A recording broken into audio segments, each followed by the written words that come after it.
பைத்தியக்கார பசங்க. நாட்டுக்குள்ள பல பேர் இப்ப நான் தான் அந்த கல்கி, நான் தான் அந்த மகதி, நான் தான் அந்த தேற்றறிவாளன், நான் தான் அந்த அழிவில்லா ஆட்சியாளன்னு சொல்லிக்கும் அலைய ஆரம்பிச்சுட்டானுங்க. பைத்தியக்கார பசங்க. பைத்தியக்கார பசங்க பல பேர் சேர்ந்துக்கும் நாங்க தான் அந்த கல்கியோட சேனைன்னு சொல்லி இந்த உலகத்தையே ஏமாத்திடலாம்னு நினைச்சிட்டானுங்க. பைத்தியக்கார பசங்க.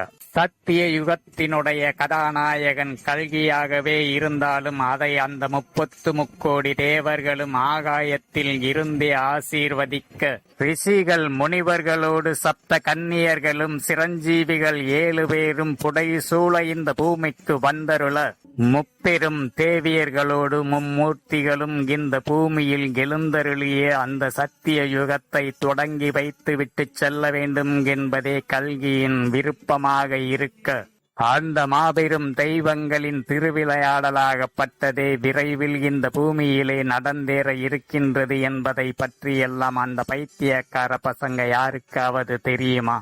நான் தான் அந்த கல்கி, நான் தான் அந்த மெகதி, நான் தான் அந்த தேற்றறிவாளன்னு சொல்லி 4 வீடியோவை வெளியிட்டுட்டா உடனே அந்த சப்த கன்னியர்களும் இவனுங்களை தேடி வந்து இவனுங்களோட பாதங்களை பணிஞ்சு நீங்க தான் எங்களுக்கான மோட்சத்தை வழங்கணும், நீங்க தான் எங்களை கல்யாணம் பண்ணிக்கணும்னு சொல்லி ஒத்த காலில் நின்றுடுவாங்கன்னு நினைச்சிட்டானுங்க இந்த பைத்தியக்கார பசங்க.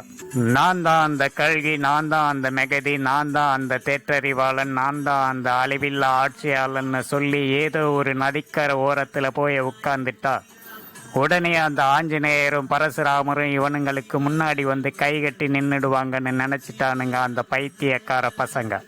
அஸ்வத்தாமனும் மகாபலி சக்கரவர்த்தியும் வந்து இவனுங்களோட பாதங்களை தொட்டு வணங்கி அவங்களோட சாபத்தை போக்கிக்குவாங்க. மார்க்கண்டேயரும் வேதவியாசரும் வந்து இவனுங்களோட புதிய வேதத்தை எழுத ஆரம்பிச்சிருவாங்க. கிருபாச்சாரியார் வந்து இவனுங்களோட ராஜகுருவா அமர்ந்துருவார்னு நினைச்சிட்டானுங்க இந்த பைத்தியக்கார பசங்க. நான் தான் அந்த கல்கி, நான் தான் அந்த மெகதி, நான் தான் அந்த தேற்றறிவாளன், நான் தான் அந்த அழிவில்லா ஆட்சியாளன்னு சொல்லி ஏதோ ஒரு அரச மரத்தடியில போய் உட்கார்ந்துட்டா உடனே அந்த பரமசிவனும் பார்வதியும் இவனுங்களுக்கு முன்னாடி வந்து நின்றுடுவாங்க. கூடவே அந்த கலைமகளோடு பிரம்மதேவரும் திருமகளோடு விஷ்ணு பகவாரும் வந்து நின்றுடுவாருன்னு நினைச்சிட்டானுங்க இந்த பைத்தியக்கார பசங்க.